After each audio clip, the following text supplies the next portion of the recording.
තෙල් තැන්පත් වීම in the liver, in the අක්මාව. So it's not just fat. It's not cholesterol which does this. Mainly it's due to high sugar content or high carbohydrates we take in. Right. Because that in the end is converted to fat in the liver because it stores the excess fat, whatever yes. sugar we have in the body. The Asians have a lot of, like the South Asians mainly, have a lot of belly fat, which is one of the main causes of this fatty liver as well. So truncal obesity, or we call it. So your waist circumference, you may be like thin, like 70 kilos, but your waist circumference is around 34 inches or 35, which is quite high for that weight. So make sure that you know eat properly, exercise, and get that down. Hello everyone and welcome to another episode of the Docs podcast. Adat apith ekka inne is Dr. Sachith Wijesiriwardana, consultant physician. We spoke with him on pressure and salt some time ago. Today he is here to talk about something much more interesting actually and something very trending, fats and cholesterol and of course fatty liver. Then apita devena prashnak ne Sachith? Yes. Exactly. So Sachith, let's get straight to it. So දැන් අපි හැමෝටම තියෙන ප්‍රශ්නයන්නේ මේක මේ cholesterol කියන්නේ මොනවද, fatty liver කියන්නේ මොකක්ද? So actually I wanted to discuss this with you. To start this conversation, can you let's tell everyone what you get in the lipid profile. ඔය lipid profile එකේ තියෙන cholesterol, triglycerides, HDL, LDL, RDL, MDL මොනවද මේ? Yeah, so very good question, Sunet. So I think to start off it, to be very simple and basic, if you take the full lipid profile, first thing is don't fast for more than 12 hours. 10 to 12 hour window is the best because if you fast more than that, they may go haywire and you won't get a proper reading. ඉස්සර නම් කියන්නේ 14ක් කියලා, but now it's 10 to 12. Yeah, probably 12, maximum 12. So first thing we have to look at is as a layman or as a normal person who is not a medico, I think best thing is just look at what your total cholesterol is. So the total cholesterol will be the combination of all the other cholesterols minus some. So you don't have to go into detail there, but just know if it's above normal, that means somewhere it's wrong. So somewhere there's an abnormality there. Right. Next would be the LDL or low density lipoprotein. ඕකනේ අපේ main trending එක හැමෝම බලන්නේ. So LDL is one of the, as they say, bad cholesterol. No cholesterol is bad, but the thing is, in excess, anything is bad. Everything is needed for the body to maintain your brain health, to maintain your neurotransmission or ස්නායු ඒ කියන්නේ වැඩ කරන්න ඕනේනේ මේ phospholipids ටික. ඔයගොල්ලන් බැලුවා නම් ගිය episode එකෙත් පොඩි බුදුබණ වගේක් කිව්වා මධ්‍යම ප්‍රතිපදාව ගැන. Same thing applies here. Yes. So yes, please everything carry on. in moderation. Yeah. So LDL usually, so different labs have different values. Always look at the cutoff. And if it's above the cutoff, let's say, for example, the LDL is, the cutoff is 150, yours is 160. Then what do? You know, that's one of the bad cholesterols, which help in clogging up your arteries.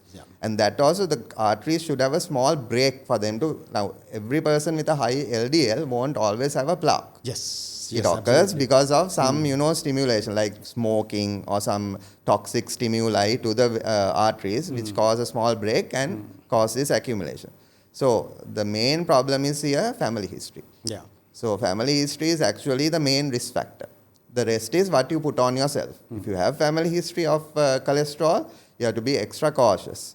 So LDL is number one of the bad cholesterol. The other one is that people don't actually review a lot is the triglycerides. Triglycerides. Yes. Triglycerides කියන්නේ independent risk factor for heart disease. Coronary artery disease වලට independent risk factor එකක්. So if your triglycerides are high, even though your LDL is normal, you need to see your doctor and start treatment. So usually the cutoff is around some labs 200, some labs 170, 180. So always if it's high, that also is very common with familial, you have heard of familial triglyceridemia. Yes. ඒකෙන් එන එකක් තමයි ගොඩක් වෙලාට තියෙන්නේ. කෙට්ටු වෙන්න පුළුවන්. You may not be obese or overweight, but all these lipids will be abnormal. Yeah. So those two are the main things I want to talk about. The other one is, as they say, the good cholesterol, which is the HDL. So the HDL is the one which helps to control your LDL or lower it down to a certain amount.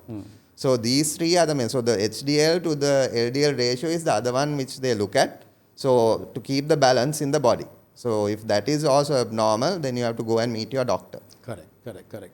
So you brought up some interesting points there, and I'd like to, when you mentioned good cholesterols and bad cholesterols, and a very interesting point you made is you can be thin and you can still have high cholesterol.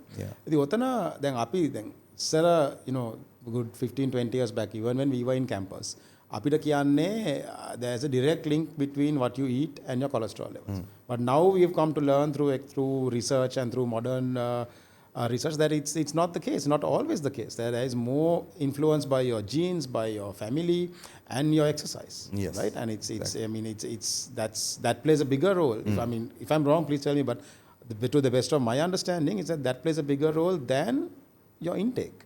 Actually, so family genetics plays a very big role. But the thing is, people with family genetics but who control themselves since a young age, who have a healthy lifestyle, who exercise at least 150 minutes per week, who do some resistance training or cardio, and who have a good diet. Yeah. Actually, these things don't come early in life. But what happens is, if you have family genetics plus you lead a bad life, then අපිට පේනවා අවුරුදු 20 30 heart attacks ඕන තරම් තියෙනවා. වයසක් නැහැ. So there are a lot of youngsters who have this. So that's because if people have family genetics, then please be aware, be more cautious, and look after yourselves since a very young age. Exactly. And it starts actually at a very young age. So the parents are responsible for their kids. So they have to teach them good diet, good habits since a young age, as to not overconsume. Absolutely. And අපි දැන් ගත කරන ජීවිතات අපි දැන් ඉන්නේ පුටු රත් කරන ජීවිතවලනේ. ඉස්සර වගේ we are not as active. Exactly. And this is something I push my patients for quite a bit. I say it's not about being fat, it's about being fit. Yes. You have your stamina and your fitness. Very true. Yes. Fitness is a habit of it's a force of habit, no? It's about being consistent. يعني එක දවසක් workout කරලා මාස 6ක් පස්සට දාගෙන වැඩක් නැහැ. It's not going to have any benefit. That will do more harm than good. That actually will do more harm. Exercise does more harm than good. But regular, even light exercise will have a better control of your cholesterols than අර මාස 6කට එකපාරක් අර යන්න ඕන ගිහිල්ලා මැරණකම්ම මොකක් හරි කළා ඇත්තටම මැරෙන්නත් පුළුවන් එහෙම කළා. It's very dangerous. Exactly. Right? So I'm very glad you brought this up and that we can have a chat about this. So because our lifestyles have changed, and we are more and more prone to sit in one place and procrastinate and get stuck in our work, get stuck in our lifestyles. And these are all risk factors that will lead to the increase of these levels. Yeah. Right. So and let's briefly touch on cholesterol before we go to fatty liver, which is actually what I want to discuss with you. Cholesterol medication is another issue that I want to bring up. A lot of people think, I would like to hear from you about this. නැවැත්තුවම කියන්නේ cholesterol අඩු වුණාම අපිට බෙහෙත් නවත්තන්න පුළුවන්. What's your take on this? Yeah, another very good question, because most of the people do that themselves and then come to us after that, after stopping for like a year or so. ඉතින් එහෙම බැලුවම actually please don't stop medication by yourselves. Always consult your doctor. Look at the lipid profile. Now let's say it has come down from 150, or LDL for example, has come down from 150 to 270s. Like you have achieved your target, more than 50% reduction, all that is good. But why have you achieved that? It's mainly due to the medication you take. Number one, I want to say is, before medication, everyone should be catering their lifestyle. Lifestyle modifications come first. Yes. On top of that comes the medication. Yes. So, ගොඩක් අයට අමතක exactly. ගොඩක් අයට අමතක වෙන්නේ lifestyle modifications කරන්න while taking the medication. Some people can cut down to a certain degree with lifestyle modifications. Correct. But if they have a significant family history of heart disease, of cholesterol, and they are high risk, we have these certain scores we put in. And you put the calculator and you see the risk. Accordingly, then we start the medication. Then එහෙම අයට definitely තමන්ම නවත්තන එක පොඩ්ඩක්වත් හොඳ නැහැ. No matter how much you control with your diet. But if it's still controlled to that certain level where you need more control, always consult your doctor. Never stop by yourself. Yeah. And the common question is, මේ doctor මේ වලින් side effects එනවනේ. මගේ liver එකට බලපාන්න පුළුවන්, මට dementia එන්න පුළුවන්. කොහොම කතා කියනවානේ. These are minute side effects.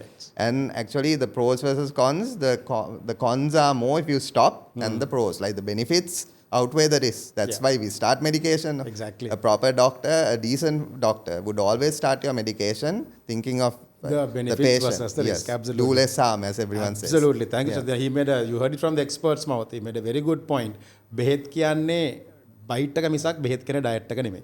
The diet should always be the healthy lifestyle that you lead. Yes. Your behet is always the bite you have on the side. Don't get these two mixed up. That is one. The second point you made is very good. I had this chat with Dr. Chamara, who was here recently, about the patient who came and asked about dementia. What we both told them was, if you live that long, we'd be happy. Yes, yeah. Right? We'll deal with that when we get there. We'll cross that Exactly. bridge Yes. when we get there. But if we can keep you alive until then, yes, we'll be happy. We don't want you dying from a heart attack in another 5 years, right? If you think about dementia. Exactly. The other problem is like vascular dementia is one of the commonest causes. Yeah. So what causes vascular dementia is the atherosclerotic disease in the vessels, right? Exactly. Due Cholesterol, to basically. cholesterol. So exactly. yeah. Exactly. Right, Sachith. Thank you. And okay, so now another දැවෙන ප්‍රශ්නයක් that people have is that ඔයගොල්ලෝ දැන් කියන ડોක්ටර්ස්ලා අපිට කියනවා අරක හොඳ නැහැ මේක හොඳ නැහැ. අපි මොනවද කන්න ඕන කියලා. ඒත් උතන දැන් let's just briefly touch on what types of oils now. We get cholesterol from the fats and the oils that we consume, Yes. right? Yeah. So what are the good oils and what are the bad oils for consumption? Yeah, so very good question again. So I think if you break it down simply, it's saturated, fatty acids and unsaturated. So these are the main two, fats we talk about. So the saturated ones are supposedly the bad ones compared to the unsaturated ones. But in our diet, saturated oils are usually coconut oil, which we use. But coconut oil is a whole different topic, which we should, I think, keep for another day. It's complete discussion. ඒක තමයි. But research coming out says it's not as harmful as they said. This was mostly Western media, Western research telling that coconut oil, which we use in Southeast Asian countries and India, Sri Lanka, and the middle. Yeah. So I think currently what we say is, as again, Madhyama Pratipadawa, use in moderation. Yeah. There's a certain amount you should use. Usually we say like around a tablespoon, like which is 2 teaspoons, like 10 ml, will have around 120 calories. So consuming more than that in one meal would be probably unhealthy for one person. So, but there are a lot of benefits. So what coconut oil does is it increases the HDL as well, the good cholesterol, as well as the LDL. That's the problem. So it increases both, but the LDL increases a bit higher if you have more than what is required. Right. So have it in moderation because it has a lot of health benefits as well. Correct. Now, it's good that you brought it up because it's a very interesting point you made. We follow the research of the West. Now, when we were studying, if you remember, the books that we read, like Surgeries, Bailey and Love and all of this, as a very interesting point made in Lasts also. That is a book that we read for anatomy. Sorry, yes, my goodness, I've forgotten. So yes, one of your favorite subjects. Exactly. Brain fart there, sorry. So Last Anatomy, it mentions, it's written by a local, mind you, right? So the author was a local who migrated to UK. So it mentions that, actually to give you a good example of how the Western stats can be different. The thyroid artery that supplies your gland, it occurs in 2% of the population. That's what we studied. You studied this, I studied this. Most people have. But more recent research have found out that it's up to 6% in Asians. We've never heard about this. Yes. Right? And this is news to medical students now also. Exactly. But there's more recent research that shows in Asia, it's more. But we always follow what the West does. Similarly, even for coconut oil, there is very minimal research. I recently did a TikTok on this about how frozen coconut oil in rice increases hydrogen bonds. And therefore, it becomes more resistant to getting absorbed, for starch to get absorbed. Exactly. So it decreases the sugar spikes. Exactly, right? And I saw a Western doctor from the US quoting Sri Lankan statistics. I felt ashamed. We don't know about this. So you're absolutely right. I will have you back to talk about Polte. Right? I have to do a lot more research as well because it's such a controversial topic, like pros and cons. No, absolutely. I mean, that's why I trust you, because I would know that you would read up the right things. So once you're ready, let's have a chat about that, and we'll have him back to talk about Poltel. In the meantime, before I let you go, I would like to speak to you briefly on some problem that everyone has. You take a picture of everyone's liver these days and it will say stage 1 fatty liver, right? If you scan yours, scan mine, I'm pretty sure it will probably say the same thing. So tell us more about this, Sachith. What is fatty liver? How is this bad for you, and what can we do to, get over it? Fatty liver is basically තෙල් තැන්පත් වීම in the liver, in the අක්මාව. මොකද ඒක වෙන්නේ? So it's not just fat. It's not cholesterol which does this. mainly it's due to high sugar content or high carbohydrates we take in. Right. Because that in the end is converted to fat in the liver because it stores the excess fat, whatever yes. sugar we have in the body as a defense mechanism. So what we have to do is here is cutting down the sugar is mainly the thing to decrease the fatty liver mainly in our population because we drink sugar with every tea we have. Then we eat a lot of desserts. Sugar is another problem in Sri Lanka. So I think I wanted to highlight that mainly in our population, it's that fatty liver that is mainly due to non-alcoholic fatty liver. But there's another entity called, what do you call it, NASH. NASH. Or now it's called metabolic associated liver disease. Liver disease. This is non-alcoholic liver disease. This is right? Okay. the form of non-alcoholic. Yeah. So alcoholic plus non-alcoholic. So this is mainly due to your lifestyle. Got it. Like poor sugar, dietary sugar, poor dietary lipids, and sedentary lifestyle. So even if you're thin, your BMI may be normal. Like let's say it's for Sri Lankans, for Asians, it's 23.5. If you can calculate your BMI, keep it below that, that's fine. But the thing is, most of us are below that sometimes, but we have this belly fat. The Asians have a lot of, like the South Asians mainly, have a lot of belly fat, which is one of the main causes of this fatty liver as well. So truncal obesity, or we call it. So your waist circumference, you may be like thin, like 70 kilos, but your waist circumference is around 34 inches or 35, Correct. which is quite high for that weight. So make sure that eat properly, exercise, and get that down. So have less fat in your body as possible, and alcohol. Well, now they say not even in moderation, but I know it's not practical. Most people enjoy the alcohol, but cut it down as much as possible. And I want to say binging is worse than having a daily regular drink. Absolutely. drink. Yeah. Absolutely. Binging will cause more harm to your liver, cause more fatty liver than having a small drink daily. Dose, exactly. Yeah. And that also, I mean, something I advise my patients as well. If you are chasing your drink, chase with soda, chase with water. And that's another source of a lot of carbs and a lot of sugar. Yeah. And you heard it from the expert himself. Fatty liver is not directly because of your consumption of fats, it's a consumption of sugar. Yes. And sugar is stored as fat. Our body stores its energy as fat. And the liver is where it all passes through. And what we do with ultrasound is we basically take a picture of the liver at that point. It's like a processing plant where fat is being packed. Exactly. For storage. Yeah. So there's more fat going through the liver. That's what you see. And if you want to cut that down, the most important message here is reduce your sugar intake. අපි හිතන්න නැති තරමක් අපි ඇත්තටම sugar ගන්නවා. Look at the colas we drink. Look at the fruit juices. Some people think that fruit juices are good for you. No. I mean, look at the sugar intake. Look at the labels. Now there's labeling. No, it's a legal requirement. රතුයි නම් අඩු ගානේ even if it's orange color, be careful. Read how much gram කීයක් තියෙනවද කියලා. වැඩි වෙන yogurt එක කරන් බලන්න. Yogurt has 14.4 grams of sugar. Yes. That's 3 teaspoons of sugar in that little yogurt. No? That's another thing we are working on to cut down the sugar-free yogurt and having, a very low sugar yogurt as well. Absolutely. And this is something even when there was a time that even I was part of the NCD committee and we've been working on it since 2018 or 2017. It's a long time back and it's so difficult because sugar controls the market. Yes. It's an addiction. It's an addiction that's 6 times stronger than cocaine. Exactly. And it's very difficult to break that addiction because sugar sells at the end of the day. And alarmingly, now if I see 10 patients, let's say young patients less than 30, 8 of them, around 7 to 8 of them have fatty liver. Absolutely. So many of them. There's a huge epidemic of, this fatty liver. Later, if you don't control it, goes on to grade 2, grade 3, then fibrosis, and in the end, it's cirrhosis. So that's point of no return. You can get cirrhosis from not having a single drink in your life. Exactly. Right? It's the sugar that does it. Exactly. So don't think මම බොන්නේ මට liver එකේ ප්‍රශ්නේ නැහැ, right? ඔය කන සීනි ටික හොඳටම ඇති. So put down that whatever, sweet or pastry that you're having. If you're having it now, මේක බල බල තේකක් බොනවා නම් තේකට සීනි දාන්න එපා. No, out of jokes. Yes, seriously. out of jokes. Because, I'm diabetic, like I said. I always say this. And something I learned also was the hardest thing you do in your life is that discipline to control sugar. Yes. And ඒක හදාගත්තාම your entire life changes. Sachith, you've been with me. He's my doctor. He's the one who treats my sugar as well. So you've been with me when my HbA1c was 8 point something and now it's 6 point something. And all of this is simple control. Yes. It's not so much medicine. It's about discipline. So if you have a simple discipline in both what you put into your body and how you make your body work out for you, right? How much effort you put to maintain regular workout. ඔය දෙක කරා නම් ඇත්තටම fatty liver එකත් we can reduce as much as possible, isn't it? Exactly, yeah. So eat smart, live healthy.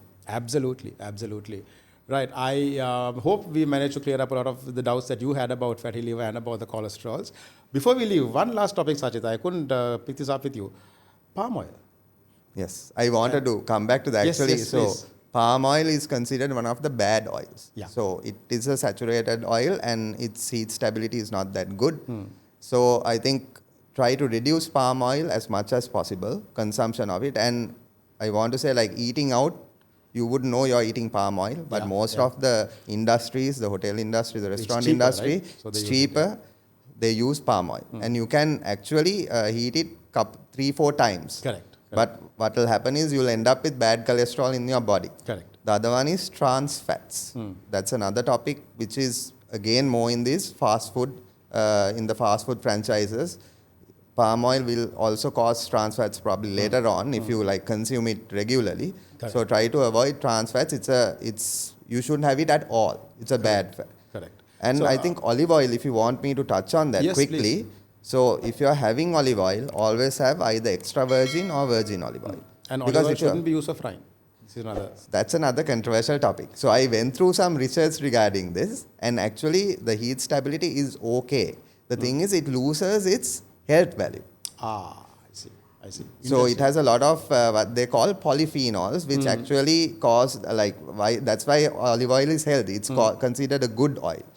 But if you heat it up to that degree, to frying degree, then it loses its quality. Qualities. So if you are having normal olive oil, which is in the market, you might as well use coconut oil because it has probably the same value. But if you are use extra virgin or virgin because through the process, it doesn't go through the distillery process. Correct. It's just pressed and taken Compressed, out. yeah, correct. And it has much more polyphenols which are good for your body. Good for your body. So to touch on a few of those things you said, firstly, let me clear up for our viewers. When you said heat stability, so what this means is when you heat the oil, it breaks down, Yes. isn't it? Yeah. And breaking down, it releases bad fats. Bad fats. And a lot of companies or a lot of commercial outfits, they reheat the oil. They keep using it again and again because it's cheaper.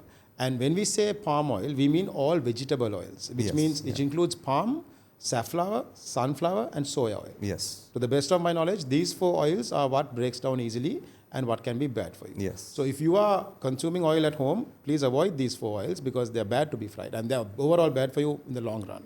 And I mean, I'm not even going to get into how the palm oil industry ruins, wildlife and all that. ඒකට මට විදියයි. ඒකින්ද මම ඒකට කතා කරන්නේ. ඊළඟට bullet එකට අත්තිඩිය තමයි. So I'm not going to even touch that topic, but read up on it. You'll see what I mean. But in general, try to avoid those oils, especially if you are frying or deep frying. If frying, I think best is coconut oil. Once again, best is coconut oil and avoid refrying, isn't it? Yes, exactly. Once you fry your oil, especially if you deep fry, discard. That would be the best advice. And do your own research. I think that's the best thing through reputed channels. Like Correct. Specialists who have YouTube channels. There are a lot of specialists who have YouTube channels in US, in Australia, Internationally and in locally, UK. yes. Yeah, Yes, internationally and locally, who give very good advice. So try to follow them because they are research based and they won't lie. Yeah. And if you have questions, like Sachith very rightfully said, please comment below. Tell us what your questions are. We'll have this good doctor back and we'll talk. We'll answer your questions. We'll take up your questions. We'll discuss them. Have a Q&A. So please, if you have any questions, leave them down right there.